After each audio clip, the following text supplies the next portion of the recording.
Second lesson solution, solve numerical 2.5. The vapor pressure of pure benzene at a certain temperature is 640 mmHg. देखो क्या vapour pressure है जो कि benzene का है, प्योर बेंजीन है, जो प्योर लिक्विड होता है उसको हम P1 नॉट बोलते हैं, उसकी वैल्यू क्या दी है 640 mmHg. ओके, ये उनमें लिख दिया है.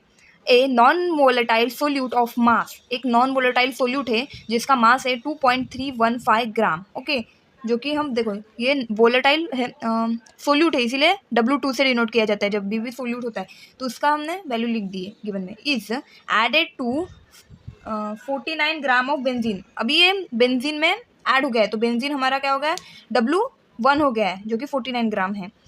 तो क्योंकि ये जो बेंजीन है वो सॉल्वेंट है, सॉल्वेंट से W1 को डिनोट किया जाता है, सॉल्वेंट को.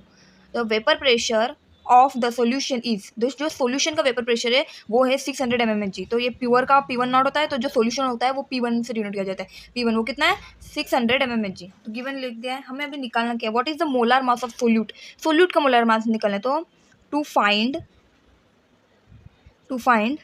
W2, क्योंकि M2 हमें मोलार मास निकालना है.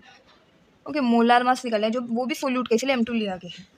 तो नाउ हमारे पास फॉर्मूला है. Formula as we know P1 not minus P1 upon P1 not, okay, is equal to W2 into M1 upon M2 into W1. Okay, इनमें वैल्यूज पुट करेंगे. तो P1 नॉट की वैल्यू है 640 minus 600 upon 640. Okay, is equal to 2.315 minus 78 upon 40 into M2. ये 40 को इधर हम M2 के लिए 40 को इधर शिफ्ट करेंगे. पहले इन दोनों का माइनस क्या आ जाएगा 40 इंटू ये वाला इधर 40, 640 इज इक्वल टू इन दोनों का हम सॉरी माइनस होता है, इन मल्टीप्लिकेशन होता है. तो इन दोनों का हम सिंपली मल्टीप्लिकेशन करेंगे. इन दोनों का लॉग से आंसर निकालने की कोई ज़रूरत नहीं.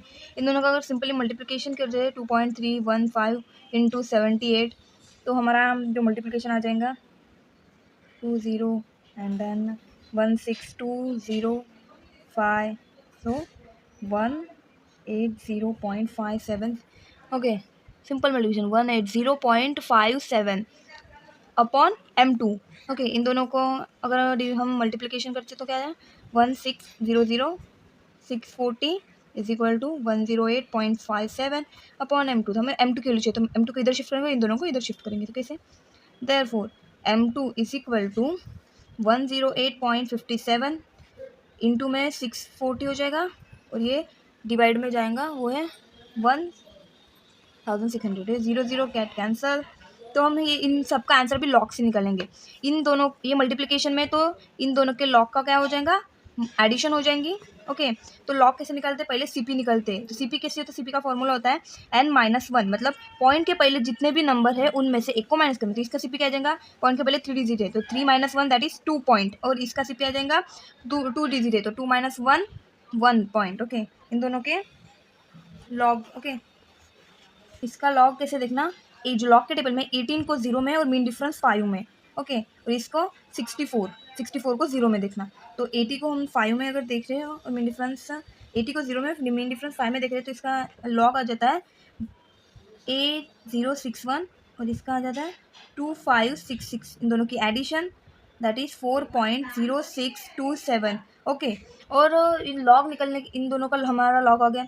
अभी इसका लॉग, और इसका लॉग कैसे CP क्या आएगा 1 पॉइंट के पहले 3 डिजिट है 1 2 3, तो 3 - 1 दैट इज 2 पॉइंट में आएगा इसका लॉग. ओके, और इसका लॉग कैसे देखेंगे 16 का 0 में, वो जो कि आ जाएगा 2041.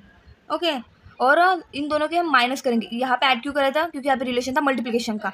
यहाँ पे हम माइनस करेंगे क्योंकि आपका रिलेशन इन दोनों से रिलेशन क्या है, डिवीजन का है. ओके, और माइनस करने के बाद इसका आंसर आ जाता है 1.8586. ओके, और जब भी लॉग तो जब भी लॉग निकालते हैं उसके बाद हमें जो एंटी लॉग निकालना पड़ता है उसका. ओके, तो जो एंटी लॉग है, तो एंटी लॉग ऐसे निकालते हैं, पॉइंट के बाद वाली डिजिट देखी जाती है. जैसे कि इस एंटी लॉग कैसे निकला 85 को हम 8 में देखेंगे, मीन डिफरेंस 6 में.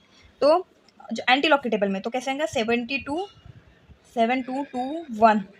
ओके, और एंटी लॉग निकालने के बाद हमेशा एक डिजिट के बाद पॉइंट देना पड़ता है. इंटू 10 टू द पावर में वो डिजिट होती है जो कि पॉइंट के पहले हुए हैं, जैसे कि यहाँ पे 1, तो 72.21 ऐसे लिख सकते हैं. तो हमारा फाइनल आंसर आ गया है 72 ओके, जो M2 की वैल्यू है वो आ गई है 72। आपको कोई भी डिफ़िकल्टीज़ हो तो कमेंट्स में ज़रूर पूछिए। थैंक